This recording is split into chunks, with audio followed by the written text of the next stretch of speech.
Hi, everybody. Welcome to Austin and Friends, the podcast designed to highlight my special friends who are in different and various industries, help promote their business, and share a little bit about themselves and how they connect with their clients. Tonight we have Jasmine. Jasmine, go ahead and tell the viewers a little bit about yourself. Hi, my name is Jasmine. I'm the founder of The Coordinator. I specialize in wedding planning and day of coordination services. Excellent, excellent. So, Jasmine, thank you for joining me today. Jasmine, tell me a little bit about what got you into wedding coordination. I would say more so enjoying those moments of relieving brides of being stressed, helping couples like figure out what the next step is, and just kind of understanding that planning a wedding is not for everyone. You get engaged and you don't know what to do next, and I kind of step in and just kind of help them, guide them through all the way to the wedding day until it's time to go home and go to bed. Oh, excellent, excellent. And what are some things that your couples typically walk into a conversation prior with you thinking and then leave changed, like their minds changed, like towards the end of that session? They walk in thinking they don't need a budget. Okay. And that's Okay. the most important thing when planning anything in life. Just know what your budget is. And when it comes to planning a wedding, a lot of people go off of, I like this, I like that, but they don't really sit and calculate the numbers. And you never want to spend more than you really can afford. Okay, okay, and that sticker shock. What are some ways that you've seen brides or couples get creative in recent times when trying to become more coordinated, like with their budgets? A lot of brides will DIY different things that you don't necessarily have to pay someone else to do. So I would say sometimes for arrangements, if they need to save money, um, decorations for the tables. You see tables that'll have a whole bunch of different like candles and lighting, and sometimes you can DIY some of that stuff.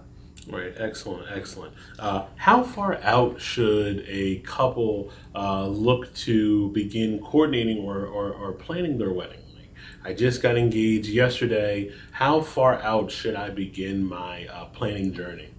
Typically, there's no um, start time. Mm. I would say the sooner the better because a lot of vendors are booked up early. A lot of vendors will get booked up between, I'll say, 6 months to a year out. So it's always best to go ahead and reach out. If you know you want a certain photographer or a certain venue, reach out to them, start putting inquiries out, and kind of lock those vendors and venue in.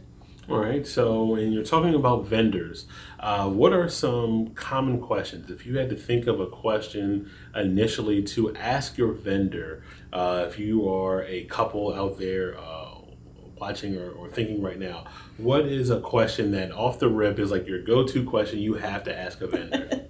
Are you available for my wedding day? Okay, okay, okay, okay. That is an important question. But explain to the viewers why that is such an important question. It's important because sometimes you'll sit and ask about the price, or you'll say, I love how you shoot, I love this, I love that, but you forget to ask about the wedding day. And a lot of times, couples will try to book a vendor first and then book a venue. So I need to know, are you available this month? In case that day is not available. Like, what is your Mm. availability for the month in case I go to the venue now and they're not available on the 16th, but they have the following week available. So kind of just fill out what their schedule is looking like. If you know you want to get married in the month of May, fill out what their schedule is like and then start searching for your venue, and just know that you might not get that exact day at the venue, but just know your vendor is open. Okay, excellent, excellent. Are there months where you're finding more and more busy than other months? Like, what is the peak season truly like within the wedding industry? Honestly, a lot of people will say that June, July, August. I truly believe it starts in March. Really? I am completely booked up. I am booked out through April. Listen, folks. Um, Like for those watching, she's already booked through March. So pick booked another through month. March and April, and it's because the weather has like broke. Hmm. And a lot of venues, they'll say their peak season starts like that May, June, July. But if you plan a wedding in March, you actually get a bigger discount. Hmm. So March, I'm starting to see more weddings being planned, and those Friday, Saturday, Sunday weddings, where before it would just be like maybe a Saturday, Sunday. Now we're getting those Friday weddings, and then I've been getting Thursday weddings as well. Okay. Okay. So maybe that's the first tip. Looking at some of the off months. Mm-hmm. So how do you know what questions to ask to find out if pricing is different? Like what are some tips that people should look at? Like to know like, oh, I can look at March versus something else. Um, Again, just going online inquiring, and don't be dead set on a date. Hmm. Like, be open minded. Sometimes people are dead set on a date. Be kind of open minded. A Wednesday and Thursday wedding is not bad. Mm-hmm. Everybody wants to think about their guests. I have a couple getting married on a Wednesday. They have 200 guests coming on a Wednesday. So I'm afraid to even know what a 200 guest wedding would look like, even from like a vendor standpoint. But that's really exciting. yeah. That's really exciting. What are some of the success stories that you've seen so far from 2023 as far as working with couples? Success stories, I would say my micro weddings. Okay. A lot of people feel as though they have to invite everybody they know and you don't. So micro wedding consists of around 50 guests. Mm-hmm. I feel like those are more intimate weddings. You save some money and you're really truly spending that day with people you truly want to be around and enjoy. Absolutely. And I had the honor and privilege in shooting a micro wedding with you. And it Mm-hmm. truly was well thought out, planned. The love was there. Mm-hmm. And it was on beautiful grounds. Yes. So from an image standpoint, as a photographer, I want to say like I appreciate Mm-hmm. the planning you put into that wedding and how beautiful like it Thank you, turned thank out. you. But talk a little bit more about micro weddings. I think that is a term that we heard a lot in the pandemic, Mm-hmm. and some people may believe that it's gone away. But you're saying like it's something that's here to stay. It's here to stay. Okay. I encourage it. I don't think people sit and really think about when you're planning a wedding, you're planning this day, you want it to be for you and your fiance. A lot of people get caught up in trying to make sure mom is satisfied, dad is satisfied, grandparents are satisfied. Okay, this guest is this, and that, and they can't come to this location, so we're not using that venue. You can't do that. When you think of a micro wedding, you invite the 50 closest people to you, you plan it out. It's truly, I feel like my couples are a lot more happier. The money they spend, they're like, these are 50 people that if we went to dinner, I would do this again. I'm spending this money to have dinner with these people versus 200 guests and half of them you don't know because you gave everybody a +1, you know? Right. No. And as somebody who actually did a micro wedding in a pandemic, from a financial standpoint, Mm-hmm. like we fared a lot better. Little known fact, I actually got married in an alley. Oh. Yeah. So during the pandemic, we could not go inside of buildings. We couldn't go inside of the church.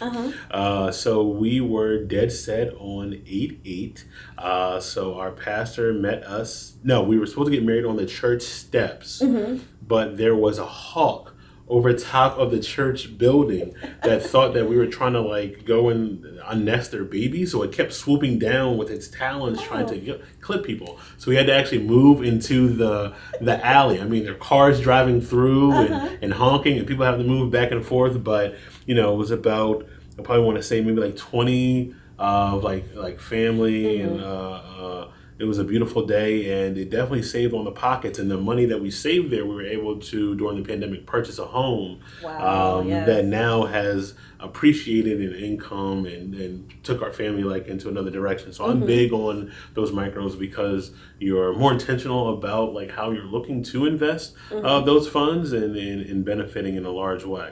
So switching gears a little bit. Talking about those midweek weddings, Yes. what are some things that you like about midweek weddings? I love midweek weddings. One, you're not fighting for the date, first and foremost. You're not fighting for a date. Most people aren't expecting to have a wedding during the midweek, so you'll get a nicer discount, whether it's you buying a cake, a photographer. Normally, photographers, their main days are Friday, Saturday, Sunday. You say, I'm getting married on Thursday, they're like, oh yeah, I'm available. And I can give you discount. Like, they're more inclined to be able to work with you and accommodate you. a lot of people feel as though, oh, it's a Thursday and this person has to take off. You'd be surprised how many people don't mind taking off on a Thursday Listen, or Wednesday. we got that PTO. Listen, Yes, they that don't job don't was mind. nothing. Yes, Yes. yes. And I agree with you. Like, I remember, so the micro wedding that we did, it was a Thursday. I was like, look, like, I got time. It's an afternoon. Like, oh, I can do it for this. You know what I mean? Because any other day, like, I wouldn't be doing anything or shooting something in the studio. So, you know, you can look at it differently. But no, that's something that's really exciting and informative.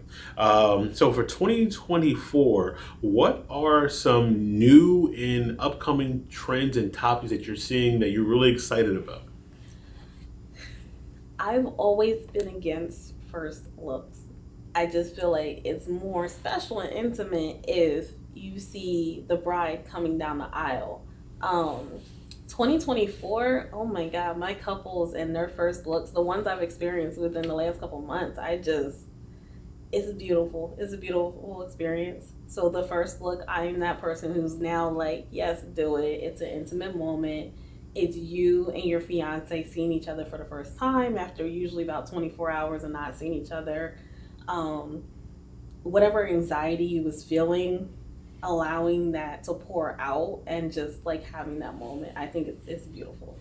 Excellent. No, and I totally agree. Making sure that our viewers know that we are inclusive for the couples who are. I want to make sure I say this term correct.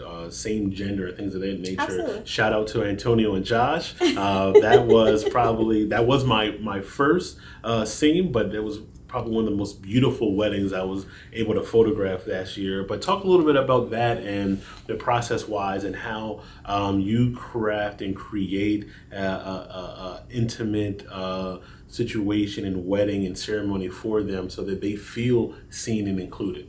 I would say the process is exactly the same. Okay. It's the same process. For me, it was a matter of learning the terms.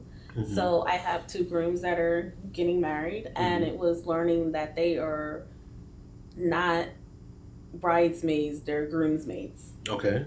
And just kind of keeping that in my mind and remembering to say that. And both of my grooms, they're always laughing and joking, like, remember, it's groomsmaids. And I'm like, okay, but sometimes just remembering that's what we're calling, we're not calling them bridesmaids. Right. But the process is exactly the same. Right. So I think that's important so that people do feel comfortable that, Absolutely. initially you talk about like what are the pronouns, what are the terms, what are the things that you want to be recognized with, so that everybody, and I do that no matter who the couple is, because I've had couples where they don't want to be called sir, ma'am, things of that nature. Absolutely. And that, so just want to make sure that for the viewers who are interested in working, that they realize that, the process can be completely the same, and we want to ensure that you have the most beautiful day possible. Yeah. So ready for the rapid fire question round, right? So these are going to be 10 questions that will allow viewers to get to know Jasmine a little bit better, right? Oh, no. It's like a this or that. Okay. All right, so you can't think about it. It's got to be off the top of the dome. If you want to explain, you can. But here we go. You ready? I'm ready. All right, here we go. All right. Coffee or tea in the morning? Tea. All right. Beach wedding or castle wedding? Beach wedding. Yes. Craziest wedding request you ever received? Can I skip? Crazy. I don't know. Have no clue what the crazy request was. So here's one. I wouldn't call it crazy, but very interesting. You shared with me before we came on that you had a couple that does not like cake, and they're doing donut themed. I think that's great. From a standpoint, it's different. That's what I'm saying. I wouldn't call it crazy, but it's something that somebody going to a wedding would not expect, but would appreciate. I think it's making the wedding about them. Right. We don't care that our guests want cake. We don't want cake. We want donuts. And I'm like, hey, I'm all for the donuts. Right. We go in a donut station. Right. So you walk in like, all right, like I can get down with this. Go with the donuts. Right. All right. Favorite wedding theme you've worked on? I am currently working on a Parisian, Indian, Asian wedding. Okay. Talk to me a little about that process. Whew. I didn't realize Indian weddings run about 3 days. Okay. There are a lot of different ceremonies that go on, but just the aesthetics, I'm big time excited about the aesthetics for this wedding. It's 160 guests. It's in the backyard. It's going to be absolutely beautiful, and I cannot wait. Over 3 days? Yes. So how do you ensure over the 3 day process with weather permitted, like what kind of planning goes into that? Like, is there like a, if it's windy, then we do this, or if it snows, we do this? Like, talk to me a little bit about that process. Me personally, I have a backup plan. I know a venue that's available because I've already reached out to them. Okay. The couple themselves, they have bought these huge tent with the sides, and they say the day is going to go on regardless of what the wedding is like. Okay, all right. The weather. So. All right, no. That's great. That's I know, great. and that's one that starts on a Thursday. It starts Thursday, Friday, and Saturday, and we're running all the way through to about, I think, 2:00 in the morning. They asked the DJ to leave, and I'm like, well, that's a long day. I need to pack day. extra memory cards if I had to shoot that. So I actually shot a Halloween themed wedding this past year. The groom dressed up as Indiana Jones, and the bride dressed up as, I can't remember who Indiana Jones like saved and was like the main interest, but she dressed up, and I thought it was like the dopest, coolest thing. They reached out to me off of a wedding wire and said, "Hey, look, this is what we're looking to try to do. Like, are you open?" And I'm like, "Yeah, like I'll shoot it," you know. And it turned out to be a great day. Great day. All right. Summer wedding or winter wedding? Summer. Really? Really? Okay. I don't like being cold. As we're sitting here and it's snowing on the outside, I can definitely can feel you on that. Most challenging part on being a wedding coordinator? Parents. Dealing with the couple's parents. Why so?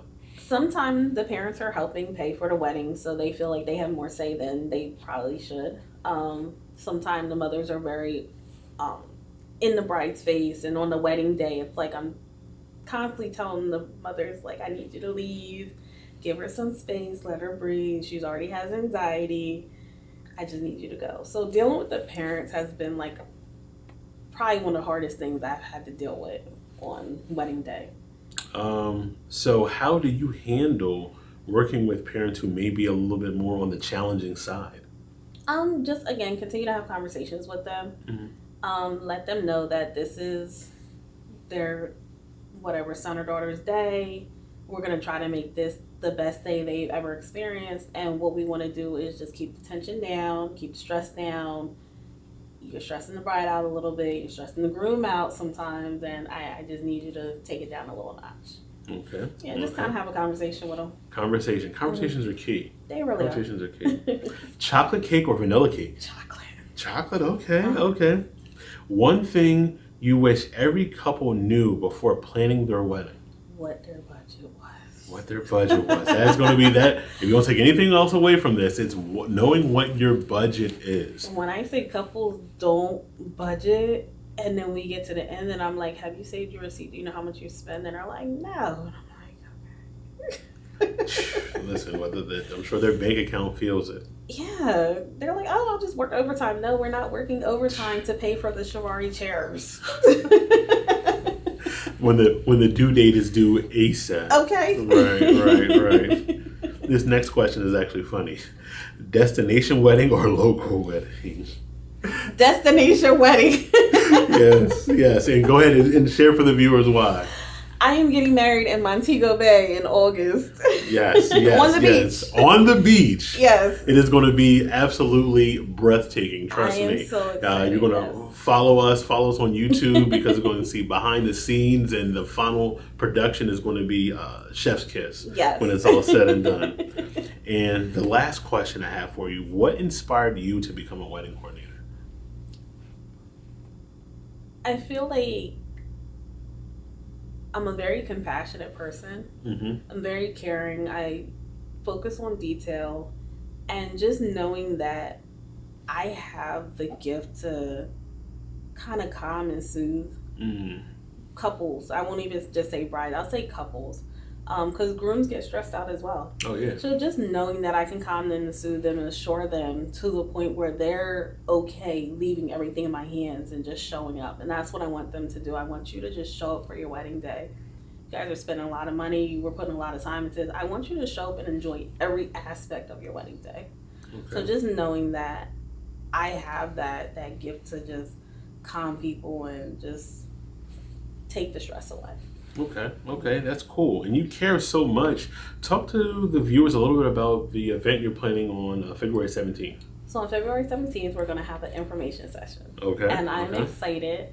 We're going to go over certain topics that I feel like is most important when couples first get engaged. Mm-hmm. The first thing I see when I'm like scrolling on Facebook and a couple's engaged, like, what do I do next? Mm-hmm. Mm-hmm.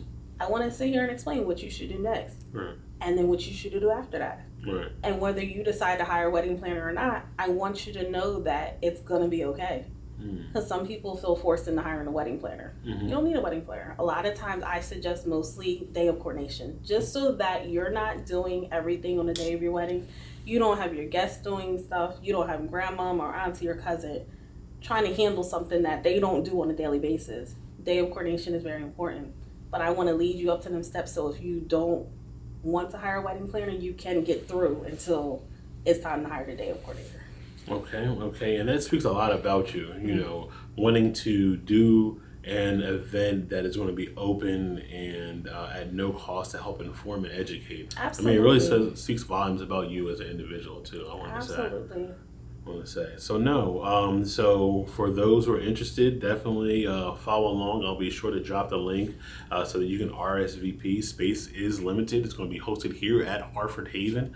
We're happy to be partnering with Jasmine on this event and trying to inform more couples on how to be best prepared for this wedding season. But as we wrap up, Jasmine, what's two things that you want one, for couples to know about you, and two, to remember about you if they may be interested in like working with you in the future?